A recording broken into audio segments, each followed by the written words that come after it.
Hello बच्चों, आज आपका सरफेस केमिस्ट्री का अगला टॉपिक है। जो सॉलिड कैटलिस्ट होते हैं उनके कुछ इम्पोर्टेंट महत्वपूर्ण फीचर्स होते हैं बेटा। नंबर 1 है आपका सक्रियता यानी कि एक्टिविटी, यानी कि कैटलिस्ट जो आपका सॉलिड कैटलिस्ट है वो उसकी एक्टिविटी कितनी है। एक्टिविटी का यहाँ पर मतलब है कि उसकी एब्जॉर्प्शन पावर कितनी अच्छी है, यानी कि जो आपका जो रासायनिक अभिक्रिया हो रही है उसको कितने अच्छे से एब्जॉर्ब कर पाता है और प्रोडक्ट बनाने के बाद उसको कितने आसानी से उसको प्रोडक्ट के बाद रिलीज होने देता है। तो उसी को हम बोलते हैं सक्रियता या एक्टिविटी। किसी ठोस उत्प्रेरक की सक्रियता मुख्य रूप से उसकी रासायनिक अधिशोषण क्षमता पर निर्भर करती है। तो अधिशोषण जितना अच्छे से होगा प्रोडक्ट इतनी अच्छे से बनेगा, और प्रोडक्ट को रिलीज करना यानी कि उसकी वो डी एब्जॉर्प्शन की जो क्षमता है वो भी अच्छी होनी चाहिए। तो उसी की जो एब्जॉर्प्शन डी एब्जॉर्प्शन को ही हम क्या बोलते हैं, सक्रियता। उसकी एक्टिविटी कैसी है, मतलब एब्जॉर्ब करने की और डी एब्जॉर्ब करने की। अगला है आपका बेटा वर्णनात्मकता यानी कि सिलेक्टिविटी, यानी कोई भी जो उत्प्रेरक है आपका सॉलिड उत्प्रेरक है उसकी सिलेक्टिविटी कैसी है, यानी कि वो एक पर्टिकुलर रिएक्शन के लिए ही सेलेक्टिव है, यानी कि पर्टिकुलर रिएक्शन को ही वो सिलेक्टिवली करवाएगा।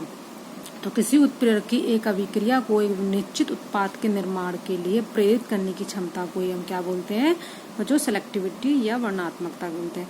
जैसे CO मतलब कि कार्बन मोनोऑक्साइड की रिएक्शन जब हाइड्रोजन से कराते हैं तो अलग अलग उत्प्रेरक की उपस्थिति में अलग अलग हमें विशेष प्रकार के प्रोडक्ट मिलते हैं। जैसे अगर कार्बन मोनोऑक्साइड की रिएक्शन हाइड्रोजन से कराते हैं निकेल उत्प्रेरक की प्रेजेंस में तो उत्पाद बनता है हमारे पास मीथेन। और जब अगर हम कॉपर, जिंक ऑक्साइड और क्रोमिक ऑक्साइड की प्रेजेंस में कैटलिस्ट की प्रेजेंस में कराते हैं अगर CO हाइड्रोजन की रिएक्शन तो मिलता है हमें मिथाइल अल्कोहल।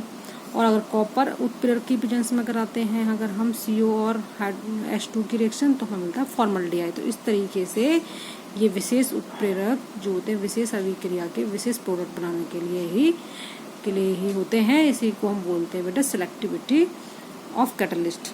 अब अगला टॉपिक है आपका एंजाइम। एंजाइम जो टॉपिक होता है वो मेनली बायोलॉजी में पढ़ा जाता है, लेकिन हमारे यहाँ क्योंकि जो एंजाइम होते हैं वो एज अ कैटलिस्ट की तरह काम करते हैं तो इसलिए हम इनको बायो कैटलिस्ट भी कहते हैं।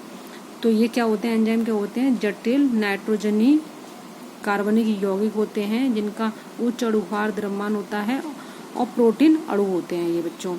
एंजाइम के जो होते हैं वो 2 पार्ट होते हैं मेनली। ये होता है प्रोस्थेटिक समूह जिसे नॉन प्रोटीन पार्ट कहते हैं, एक होता है धातु आयन उसके अंदर जो होता है, और एक प्रोटीन पार्ट भी होता है। तो उसको बताएंगे हम क्या बोलते हैं। तो प्रोस्थेटिक समूह जब एक छोटा कार्बनिक अणु हो तो हम उसको कोएंजाइम बोलते हैं, ठीक है बच्चों। अगर प्रोटीन पार्ट अगर उपस्थित है आपके एंजाइम में तो उसे हम बोलते हैं एपो एंजाइम। और धातु आयन को हम बोलते हैं कोफैक्टर, जैसे जिंक +2 आयन, मैग्नीशियम +2 जो होता है वो क्लोरोफिल में होता है। तो इस तरीके से ये कई सारे जो है एंजाइम हम बायोलॉजी में पढ़ते हैं। ये मेनली आपका बायोलॉजी का टॉपिक होता है, लेकिन हमारे केमिस्ट्री में एज अ कैटलिस्ट पढ़ रहे हैं तो इसे हम इसलिए पढ़ रहे हैं। हमारे पास जो बायो कैटलिस्ट के एग्जाम्पल हैं कई सारे, जैसे कि ग्लूकोज की रिएक्शन अगर जाइमेज एंजाइम से कराएं तो हमें इथाइल अल्कोहल मिलता है। अगर प्रोटीन होता है उसका जो पेप्सिन एंजाइम की प्रेजेंस में पेप्टाइड में टूटती है प्रोटीन, ठीक है बच्चों। जो हम खाना खाते हैं उसमें जो प्रोटीन होती है उस पर पेप्सिन एंजाइम काम करता है और पेप्टाइड बनाता है। और मिल्क जिससे हमें कर्ड बनता है यानी कि दही बनता है, जब दूध से दही बनता है तो लैक्टोबैसिलस एंजाइम काम करता है बच्चों। तो इस तरीके से कल हम पढ़ेंगे बच्चों एंजाइम की जो मैकेनिज्म है, किस तरीके से एंजाइम काम करते हैं, ठीक, एज अ कैटलिस्ट हमारी बॉडी में, ठीक है। और उसके कुछ हम फीचर्स भी पढ़ेंगे एंजाइम्स के। तो बच्चों अभी के लिए इतना ही, आगे हम देखते हैं कल।